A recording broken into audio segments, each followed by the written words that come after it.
Hello everyone. This video is brought to you by Newton's Group of Institutions. I am Arvind Egreddy from the Department of CSE. In this video, I'll be talking about pseudocode. In our previous videos, we have discussed about the algorithms and flowcharts. If you like my videos, please subscribe to my channel and press the bell icon to get the latest updates. Before we go into the discussion, the most common misconception that an algorithm and a pseudocode is one of the same things. No, they are not. Now, let us look at the definitions first. As we have seen that an algorithm is a semantic logical approach which is a well-defined step-by-step procedure that allows a computer to solve a problem. Whereas a pseudocode is a simple version of programming code in plain English, which uses phases to write the code for a program before it is implemented in a specific programming language. So here, a pseudocode is an other way of representing an algorithm. It is considered as a non-formal language that helps programmers to write the algorithm. It is a detailed description of instructions that a computer must follow in a particular order. Here, it is intended for human reading and cannot be executed directly by the computer.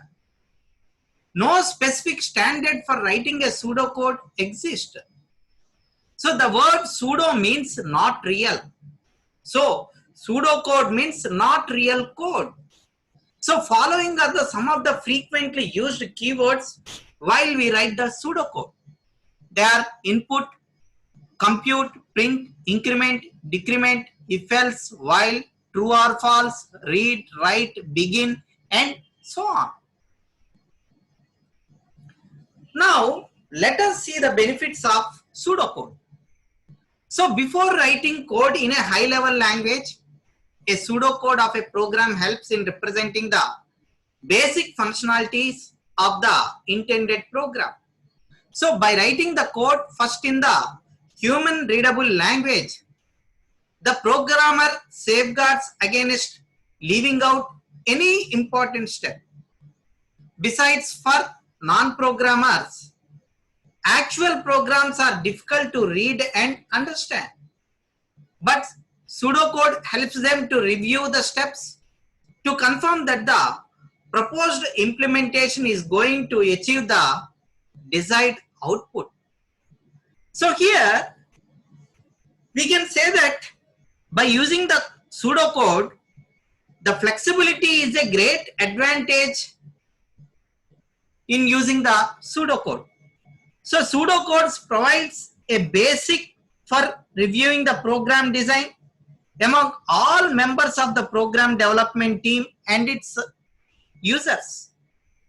Here, pseudocode instructions may be easily converted into programming language instructions. Therefore, pseudocode instructions can be easily modified. So preparing the pseudocode requires less time than drawing the flowcharts. So that is the reason we go for pseudocode. Pseudocode is something which will be near to your original programming. So here we need to understand what is a program. So here it is an extra code written for programming, for problem solving, following the rules of the programming language. Now, let us see what is an algorithm, what is a pseudocode, and what is a flowchart. So already the same examples I have discussed with you in my previous videos. So here you can clearly see the difference between the algorithm and a pseudocode. So an algorithm is defined as a well-defined sequence of steps that provide a solution for the given problem. Whereas A pseudocode is one of the methods that can be used to represent an algorithm. If you see here in the pseudocode, this is something which is nearer to your code. So in the second example, algorithms, pseudocode and flowcharts, we see for the program for converting the temperature from Celsius to Fahrenheit. Here, the algorithm is having 5 steps. Since it is having 5 steps, the flowchart is having 5 symbols.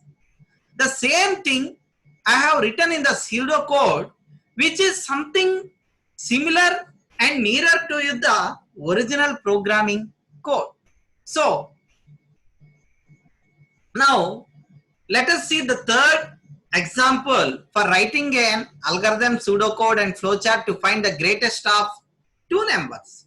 So here, if you can see, this is having 5 steps where I am reading the two numbers and I am checking whether the num1 is greater than num2.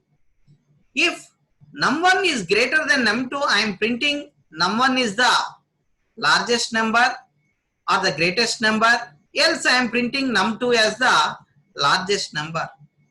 The same when written in the pseudocode, it is, you can see that here, read num1 comma num2. If num1 greater than num2, then print num1, else print num2. So here, this is something, this particular pseudocode is something which is nearer to your original code. So here, we see the flowchart.